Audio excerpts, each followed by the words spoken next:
के भारद्वाज जी का भी मैं हार्दिक अभिनंदन करता हूं, जिन्होंने ये हमें मंच प्रोवाइड कराया जिससे हम अपने विचार एक दूसरे को शेयर कर पा रहे हैं। और कहीं ना कहीं ज्योतिष एक ऐसा सब्जेक्ट है जहां पर जितना मंथन किया जाए उतना अमृत बाहर निकलता है। ये विधा ऐसी है जो कभी भी पूर्ण हो ही नहीं सकती। हम तो जन्म जन्मांतर तक यदि इसका अध्ययन करते रहे तब भी शायद सागर के एक बूंद के समान ही कुछ ग्रहण कर सके। महान विद्वान श्री पंडित जी वशिष्ठ जी उपस्थित हैं, उनका हार्दिक अभिनंदन है। मैं अपने विषय को जारी रखता हूं।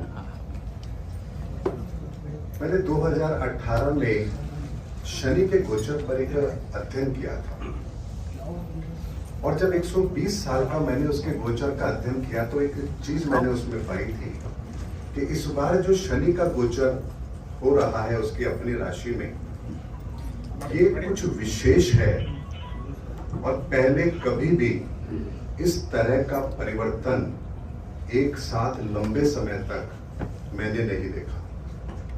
मैंने एक सॉफ्टवेयर में 4000 साल पहले तक जाकर के देखा कि क्या इतनी विषम परिस्थितियां ग्रहों की पहले कभी एक साथ इतने कम समय में बनी हैं, तो मुझे इसका कोई प्रमाण नहीं मिला।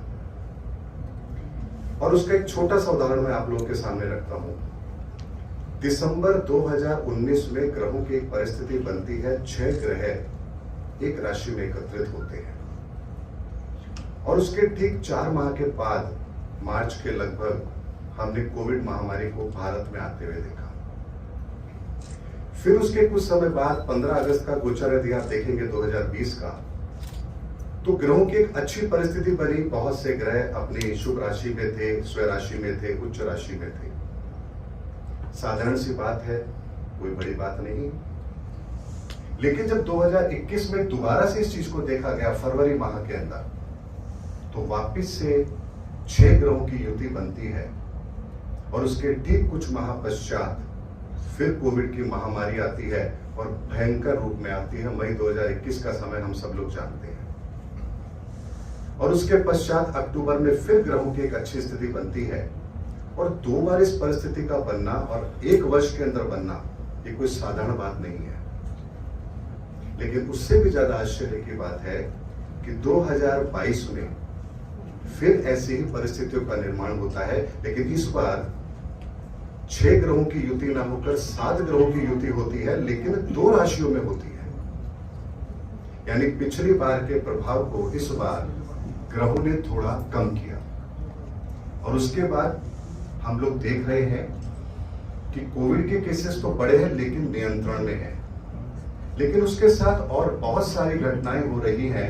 एक राजनीतिक उथल फुथल पूरी दुनिया में हो रही है, और कहीं ना कहीं सैन्य कार्रवाइयां जरूरत से ज्यादा बढ़ रही हैं। लेकिन फिर उसके पश्चात तीसरी बार एक कॉम्बिनेशन बन रहा है। 22, 23 और 24 अगस्त का जब आप गोचर देखेंगे तो आप पाएंगे कि 9 ग्रह 9 राशियों में स्थित है और क्रमबद्ध तरीके से है। जब ये संयोग मुझे नजर आया तो मैंने सोचा कि इसको पहले के पास्ट में देखते हैं कि कब कब ऐसी परिस्थिति बनी। 1986 से लेकर के अब तक 6 बार ऐसी परिस्थिति बनी जब 9 ग्रह 9 राशियों में स्थित थे, लेकिन उनका क्रम खंडित था। लेकिन इस बार 9 के 9 ग्रह बृहस्पति से लेकर के केतु तक एक क्रम में हैं, और शनि अकेला है जिसके 1 घर आगे और 2 घर पीछे कोई नहीं है। और इसे अगर आप आकृति के तौर पर देखेंगे तो आपको ऐसा लगेगा जैसे ब्रह्मांड में ग्रहों ने, शनि ने एक ऐसी प्रत्यंचा का निर्माण किया, ऐसे धनुष का निर्माण किया है जहां 8 ग्रहों के बाण किसी बड़े लक्ष्य को भेदने के लिए तैयार हो रहे हो, कोई ब्रह्मास्त्र चलाने की तैयारी हो रही हो। और जब आप 18 से लेकर 2022 तक के सीक्वेंस को आप नजरअंदाज नहीं करेंगे तो आपको एक चीज समझ में आएगी कि ये समय वास्तव में युग परिवर्तन का है, क्योंकि एक साथ इतने लंबे समय तक लगातार ग्रहों की परिस्थिति का बनना, बिगड़ना, फिर अच्छा होना, ये साधारण नहीं है। अब बात आती है कि केवल 3 दिन के लिए परिस्थिति बनी, 9 ग्रह अपने क्रम में रहे, तो क्या ये थोड़े समय के लिए है? गोचर है, 2.25 दिन में बदल गया, चंद्रमा का राशि परिवर्तन हुआ, योग खंडित हो गया। लेकिन हमको एक बात याद रखनी चाहिए, इस 2.25 दिन के अंदर इस विश्व के अंदर बहुत सारे बच्चों ने जन्म लिया है जिनकी कुंडली यही गोचर होगी। यानी प्रकृति ने पहला संकेत हमें दिया कि इस विश्व के अंदर एक बहुत बड़ा परिवर्तन होने वाला है।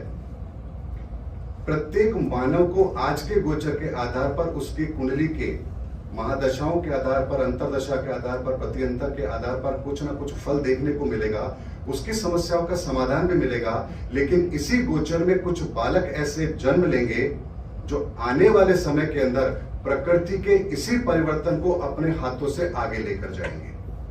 क्योंकि जब 18-20 वर्ष के वो बालक हो चुके होंगे, जब हमारे पास उनकी कुंडलियां होंगी, तो हम उस कुंडली का जब अध्ययन करेंगे तो हमारे सामने होगा कि बालक ऐसा है जिसके 9 ग्रह 9 राशियों में स्थित है, हर ग्रह अपनी अच्छी अवस्था में है। तो आप सोचिए कि जब उसे ये प्रकृति कुछ करने का मौका देगी तो वो समय इस संसार का कितना श्रेष्ठ होगा।